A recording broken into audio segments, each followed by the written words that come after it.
Minha filha, ela era uma menina muito tranquila, uma menina assim, mesmo da época, né? Uma menina ainda que gostava de Xuxa, gostava de Eliana, sabe?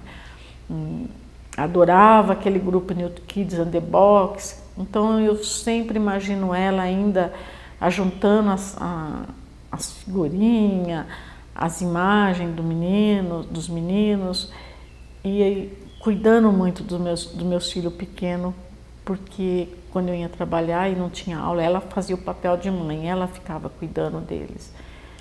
Então, a imagem que eu tenho dela é sempre essa, sabe? Uma menina tranquila, uma menina que nunca me deu nenhum trabalho, uma menina muito querida na escola, cheia de amigos.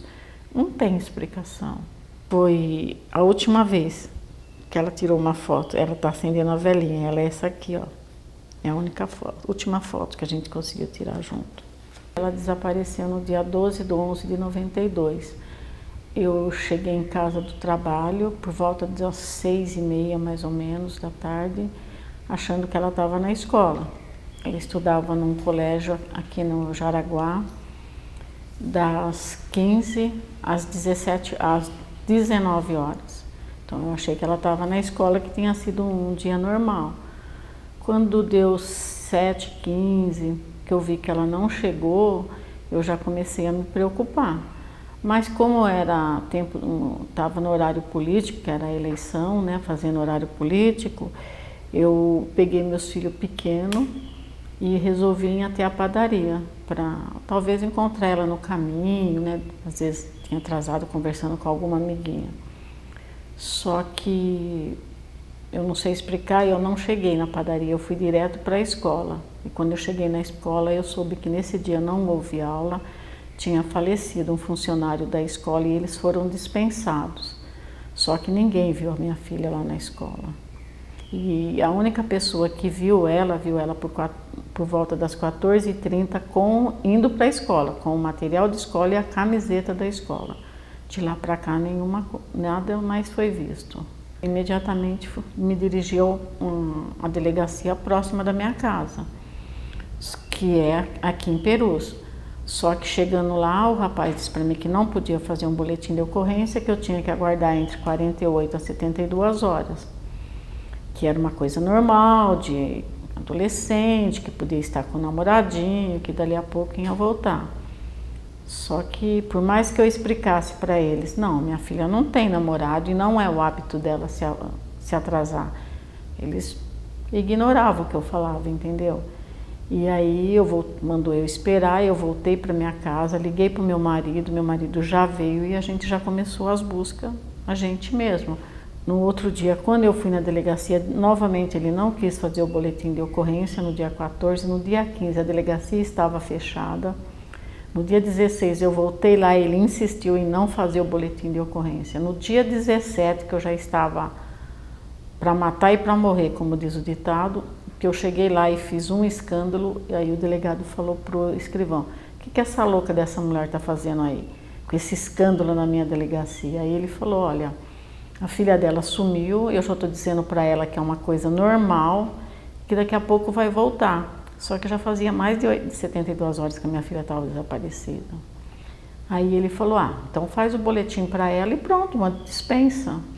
Eu imaginei que o boletim de ocorrência, ele fosse pedir uma foto da minha filha e começar, né, uma investigação ou dar para os policiais que faziam ali a região que a gente morava. Mas nem a foto ele pediu. Aí eu falei para ele, mas o senhor não vai pegar a foto da minha filha? Ele falou, não, para quê? Sua filha vai voltar daqui a pouco, você que está estressada. E aí eu falei, mas qual é o procedimento, senhor? Ele falou, não tem procedimento. Se a sua filha aparecer, você volta aqui. Se ela não aparecer, daqui 10 dias você volta de novo.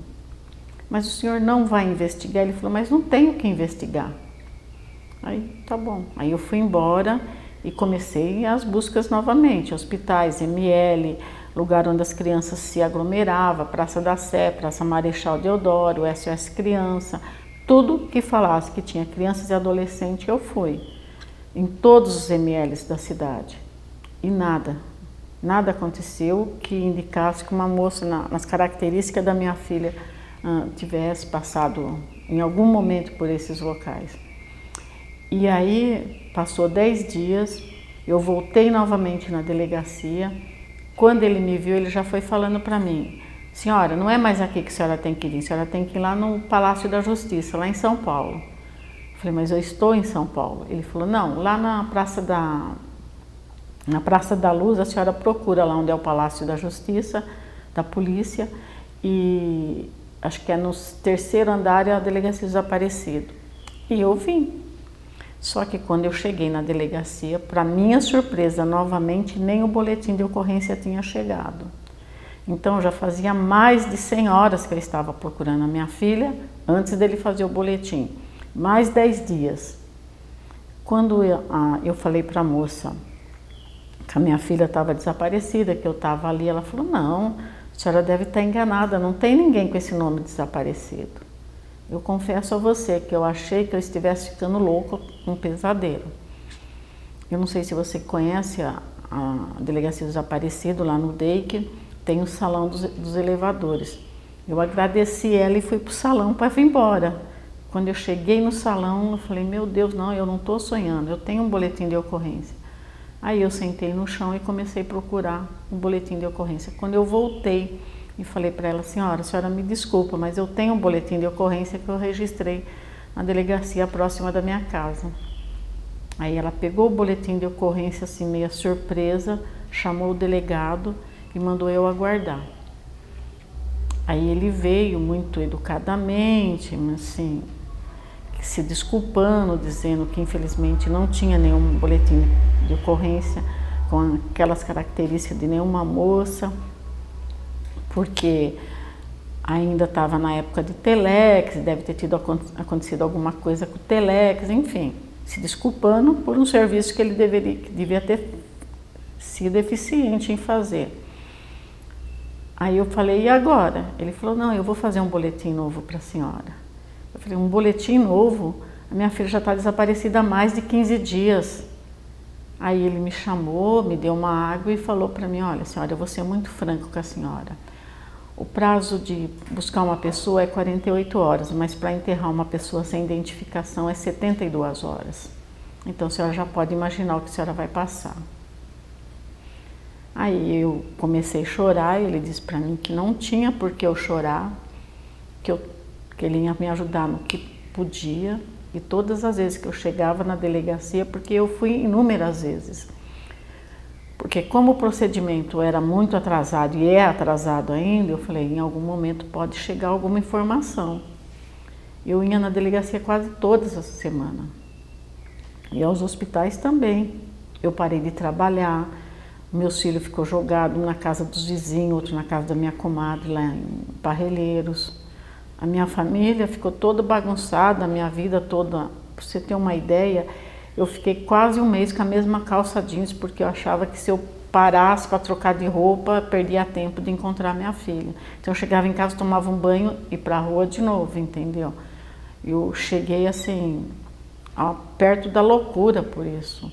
Eu tive sérios problemas de saúde, eu tive sérios problemas de fala, porque chegou um momento que eu não conseguia falar direito. Algumas palavras até hoje eu não consigo pronunciar mais direito. Então, o desaparecimento afetou demais, demais, demais, em todos os sentidos. A minha pessoa e a da minha família também. Fiquei buscando, solitária, aonde falasse que tinha alguma aglomeração de jovens, eu ia, de criança eu ia, se falar, aparecesse na televisão que tinha encontrado um corpo de alguma garota não identificada, eu ia para ver. E não era chegar e falar: olha, a senhora tem uma foto, como eles falam, entendeu? Eu queria ver, eu tinha que ver para ter certeza que não era minha filha. E aí, nisso, eu levei uns 3 anos nessa minha caminhada sozinha. E nesse caminhada eu comecei a conhecer muita gente, muitos lugares e muita coisa também. E aí, em finalzinho de 95, eu fui convidada. Na verdade, eu não fui convidada. Na verdade, eu vi no folhetim do Estado de São Paulo que a Glória Pérez ia fazer uma novela que debatia o tema de crianças desaparecidas. Eu liguei para o Rio, conversei com a assessora dela e ela falou: olha, nós vamos gravar no sábado, se você quiser você pode vir para o Rio e você grava com a gente. Aí eu perguntei para ela, mas senhora, só eu de São Paulo? Ela falou, não, tem mais uma pessoa de São Paulo que vem também. Eu vou te dar o telefone dela e vocês podem vir junto. E eu fui para o Rio. Quando eu cheguei no Rio, eu fui uma das últimas a gravar, porque era tanta gente que eu fiquei impressionada. Eu não tinha conhecimento de desaparecimento. Era de muitos lugares do estado, era muito lugar do Brasil, muita gente procurando. E aí gravamos e quando voltamos para São Paulo, eu e minha amiga pensamos, agora vai passar no horário nobre, Rede Globo, impossível a gente não encontrar. E combinamos que se alguma de nós encontrássemos, a gente ligava para outra e trocamos telefone. Mas para nossa surpresa não foi assim. Antes de até divulgar nossas filhas, lá no Rio de Janeiro divulgaram que a gente tinha um movimento aqui em São Paulo. Tinha 2 mães em São Paulo que estavam começando um movimento. A gente não tinha nada, absolutamente nada. Eram 2 mulheres da periferia, né? Precisa dizer que humilde, procurando suas filhas. Por coincidência, 2 meninas com a mesma idade e com o mesmo nome, 2 Fabiana. Como na televisão tudo é muito momentâneo e é tudo muito rápido, vamos aproveitar. Vamos marcar o encontro na Praça da Sé e ver quantas pessoas têm desaparecido, se é que alguém vai aparecer. Eu achei que não ia aparecer ninguém. Mais uma vez eu fui surpreendida. Quando eu cheguei na Praça da Sé, no dia 31 de março, tinha mais de 100 famílias lá. E aí a gente olhou assim meio assustada, meu Deus, e agora? A gente não encontrou nossas filhas, como que a gente vai falar para essas famílias, dar um suporte para essas famílias? Aí a gente estava num momento em que muitas empresas estavam interessadas em divulgar a imagem, por causa da repercussão da novela, e assim, era um tema muito novo. E aí a gente começou a pegar o nome desses familiares, pegar as fotos, e quando as empresas procuravam a gente dava as fotos para eles também ser divulgados, não só as nossas filhas, mas as outras também. Aí nasceu o movimento Mães da Sé, um protesto silencioso no qual a gente se reunia todos os domingos na Praça da Sé, das 10 a meio-dia, que era uma alusão até às mães da Praça de Maio, que fazia isso também em busca dos seus filhos desaparecidos da ditadura militar. E a gente ficou muito conhecida. Encontramos muitas pessoas, ajudamos muita família, brigamos muito no poder público, brigamos muito com a imprensa, mas plantamos uma semente. E em 2005 eu achei que a minha parte na divulgação de criança ela já estava pronta, não tinha mais o que fazer. E eu decidi que eu queria voltar a um projeto que eu tinha iniciado logo nos primeiros momentos que a minha filha sumiu, alguns anos depois, na verdade, que era trabalhar com a prevenção, uma discussão do desaparecimento, porque se ninguém sabia de nada, como que uma família ia enfrentar uma dor tão grande? E aí não coube naquele momento esse projeto nas Mães da Sé, e aí eu me afastei e fundei as Mães em Luta. As Mães em Luta, ela tem a missão de trabalhar a prevenção, levar à sociedade uma discussão sobre o que é o desaparecimento, por que desaparece, quando desaparece, e cobrar do poder público ações que agilizem essa busca e as investigações.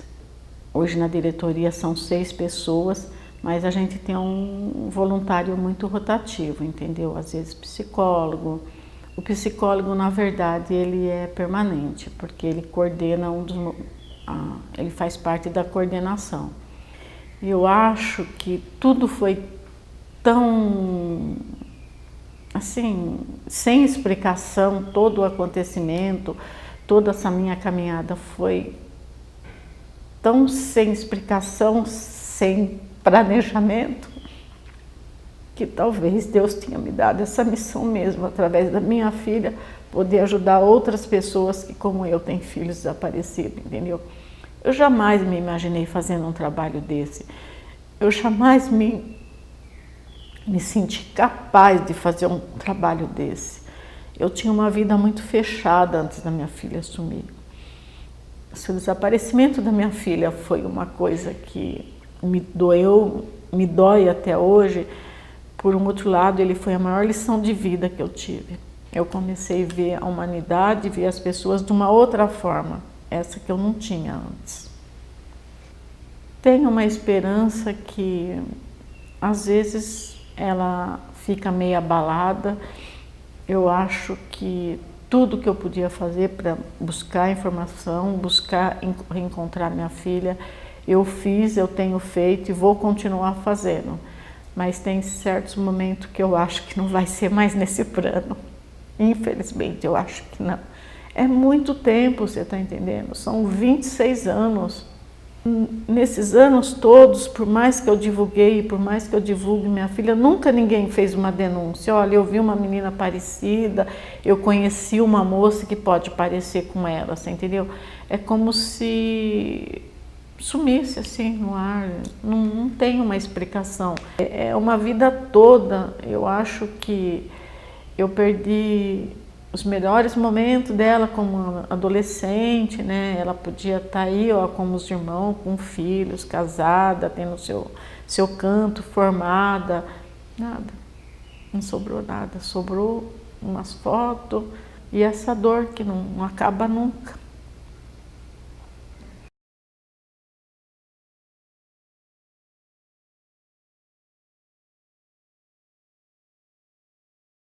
Eu estava trabalhando, estava no trabalho e ele ficou na minha casa com o meu pai, né? Que ele era menor, né?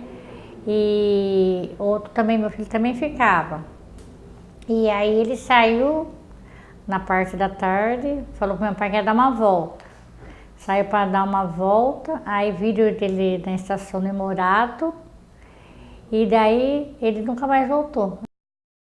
Nesse dia ele estava no pai dele, aí ele levantou e o pai dele falou para ele, né, que ia fazer o almoço. Ele falou, não pai, deixa que eu faço. E até ele falava, nem falava almoço, falava, deixa que eu faço o rango. E ele foi fazer, aí ele foi fazer uma macarronada. Aí nessa macarronada faltou alguns ingredientes, ele saiu, aí disse que ele tirou a camiseta que estava molhada, jogou no varal, arrumou a bermuda e pulou até o muro para ir rápido no mercadinho que fica do outro lado da rua. E nesse mercadinho ele comprou as coisas, disse que na porta do mercado ele acendeu um cigarro e ninguém sabe se ele subiu, se ele desceu, simplesmente sumiu. Saiu para trabalhar dia 19 de maio, uma sexta-feira, por volta de 2 horas da tarde. E não voltou, ligamos para a empresa, para a Rádio Táxi, disseram que ele estava bem. E no dia seguinte ligou para a mãe dele 11 horas que estava chegando, mas era um sábado já. E ele não chegou. No dia seguinte recebemos um comunicado da empresa de táxi que tinha um táxi encostado em frente a uma empresa na Raposo Tavares, no quilômetro 18. E chegando lá, encontrei o táxi com todos os documentos dentro e a chave. Imediatamente fui abrir o porta-mala, porque é uma prática de taxista ficar no porta-mala. Não tinha ninguém. E aí começou o desespero. E na hora que eu saí de manhã, eu já senti uma dor no peito, assim, sabe? Um sentimento que eu não sabia explicar o que era. Mas eu fui, fiz as orações, pedi para Deus proteger meus filhos, que a gente tem responsabilidade, né? E é difícil. Mesmo que a gente tenha remorso, mas você tem que trabalhar, o bem deles mesmo, né? Aí eu saí para trabalhar aquele dia. E quando eu recebi o plantão lá da moça, 7 horas eu já liguei em casa. E foi a Stephanie que atendeu. Falei, Stephanie, hoje a mamãe não quer que você saia para brincar.